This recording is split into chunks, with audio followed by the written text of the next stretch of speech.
মনকে প্রশ্ন করেন, বান্দা হিসেবে কখনো রবের সন্তুষ্টি কি চেয়েছেন?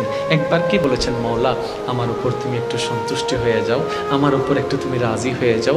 একবার কি বলেছেন, মওলা আল্লাহ তোমাকে রাজি করার কোনো এবিলিটি ক্ষমতা আমার কাছে নাই, তুমি আপন গুণে আমাকে একটু ক্ষমা করে আমার উপর রাজি হয়ে। এবার সালেহীন আল্লাহ ওয়ালা বান্দা মুস্কি হেসে বললেন, একটা কাজ করো, তুমি টেকনিকটা একটু ঘুরাও, তুমি রাস্তাটা একটু ঘুরাও। বলে যে কিভাবে? বলে যে তোমার বাবা দাদা যেদিকে মুখ দিয়ে চলেছে তুমি সেদিকে পিঠটা দেখাই দাও, পিঠটা দেখাই উল্টা পথে হাঁটো, তোমার রবের রহমতের দিকে হাঁটো। যখন তুমি রবের রহমতের দিকে হাঁটতে থাকবা, অটোমেটিক তোমার চাওয়ার দুনিয়া তোমার পিছনে হাঁটতে শুরু করবে।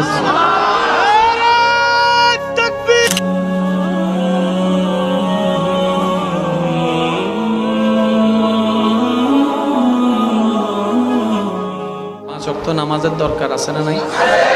আল্লাহর ওয়াস্তে আমি প্রায় সময় বলি, আজকেও বলছি, কখনো কোনো স্বার্থ নিয়ে নামাজ পড়বেন না ভাইয়েরা।